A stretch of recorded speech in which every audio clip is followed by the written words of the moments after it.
For those of you who don't know me, my name is Brittany. I'm a third of Brooke's best friends because she has 2 maid of honors and 1 matron of honor. So I made sure to get married before the both of them so that I could deem myself matron of honor. So I met Brooke in 2009, and we both worked at Togus together. And I had absolutely no intention of making any friends. But when I saw her hiding from customers in the back of the restaurant, I had to choose apart. Like, hey, I can be friends with this girl. I talked about her all the time. And as happy as my parents were that I had found a friend, I knew that they didn't think that she was real. And for a little context, I lived out my dad's dream of attending UCLA, and I passed the bar. But I don't think that I've ever seen my parents as happy as when I brought Brooke to our house for the first time. They made sure to be extra nice, like I've never seen them like this. And I had to approach her kind of like I would a guy I was dating, so don't text back too fast. And when she agrees to hang out with you, don't get too excited, and shave both legs, not just one. So what I love the most about Brooke is she's not your typical girl, and I'll give you an example.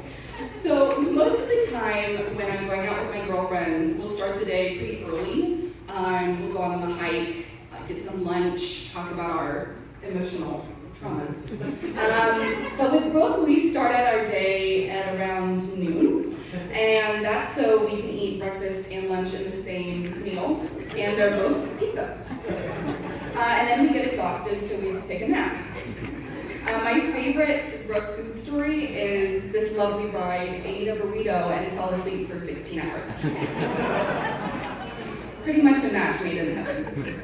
I know there aren't any kids here tonight, but if there's any parents wanting to pass along some adult advice to your younglings, Brooke and I are more than happy to help. What I would like to do now is tell you all a quintessential Brooke and Brittany story. So a few years ago, Brooke and I decided to go to Yosemite in the middle of December. And since Brooke didn't have the right car, because she had like an old Honda, I recommended that we take my 2005 salvaged Toyota Corolla, because I thought that would be a great idea. So, we wanted to get there early, and so Brooke suggested that we get there at like 3 or 4 in the morning, with this girl who also slept through a final in college at 5 p.m. So I don't know if my parents know that, but let's move on. So despite my parents fully expecting to see me in my bedroom asleep the next morning, we ended up getting up, and we drove there, and we were so excited. We planned out our whole day. We're gonna get there around noon, we're gonna have lunch, we're gonna get ready, we're gonna take a hike, we're gonna explore the town. Well, we finally pulled up to our hotel and we checked in, packed our suitcases, and we got into the room and looked at each other and went, wouldn't a nap be really nice right now? And I was like, yes, that sounds amazing. For someone who's never taken a nap shorter than 5 hours in her life, I thought that this was a great idea. So we take a nap, and I can tell you what I do remember. I remember waking up feeling very rested, too rested. I remember waking up at the same time as Brooke and exchanging very horrified, confused faces, because at that point we had slept through dinner and it was now 8 p.m. So. But don't worry, the next day we managed to get back on our feet, we took the car, we drove up from Helton, and for a girl from Southern California who's never driven in weather colder than 62 degrees, I didn't know what driving through snow was. I didn't know what hydroplaning was, and I didn't know the 2 things that you're not supposed to do in hydroplane, which is panic and brake really suddenly. And after every single stop sign that we hit, which was probably about 17, I screamed bloody murder and hit the brakes as if my life depended on it. So I think that at that point we just, whenever the car stopped, we got out. We never parked, really. I just want to stop. So a few hours later we say, hey, you know what, let's find something to do. And Brooke suggests ice skating. Now, to those of you who have never had the pleasure of seeing me ice skate, it's quite a treat. Not only do I have absolutely no athletic ability, But I had no idea how to brake, which is kind of at odds with the amount of times I broke after the equipment. But I thought it can't be that hard. So Brooke starts out and she's ice skating like a pro. She's not cussing or screaming, and she's not holding on to anything. And I thought, you know what, I can do this. I'm gonna take a good running start and then curve around so I can sail straight forward and impress my friend. I wouldn't have to do that, but I went too fast and I collided with a tower of empty buckets and I fell straight on my ass. And in my head, when I think about it, I was going 40 miles an hour at least. And everyone was staring at me going, wow, look at this girl. She is an athlete. She looks incredible. But when you ask Brooke, she'll say that I was going no more than 3 miles an hour. And she knew I was bound for failure the moment that I took off. So I was so embarrassed. I crashed into a pile of buckets. So I was like, you know what, my best friend, this lovely woman, will come to my aid, and she will help me up, and we will run out of here like no one ever noticed.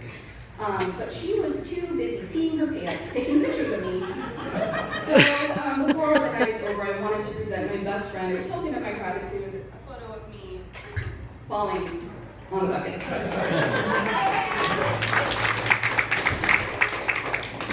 Last page. So the strange thing about this vacation is that whenever I think about it, I always smile. It's always a good memory.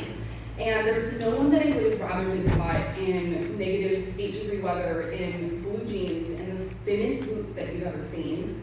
And this is why, for the love of God, I've never been able to understand your taste in men before this. I think I speak for everyone when I say that every single man that you dated did not deserve you at all.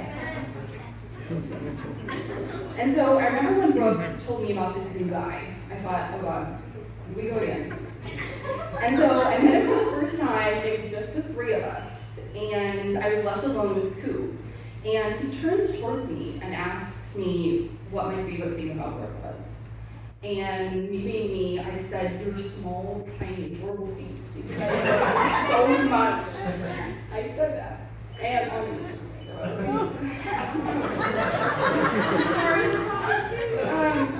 and he said, I just want you to know how much Brooke means to me and how dedicated I am to taking care of her. And I didn't know what to say. And after that, they were pretty much inseparable. They were together all the time. And as her best friend / future wife, I was very jealous. And it took me a long time to realize why I was so paranoid about their relationship.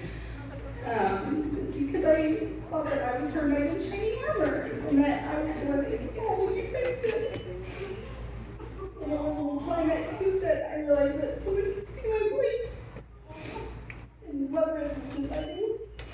So I just want to thank you for being the best person for Brooke, and for showing me how much you love her, and letting my husband and I sing drunk Whitney Houston in her living room. That's really nice of you. So I love you both. And I would like to raise our glasses to the happy couple. I can sit down and start crying.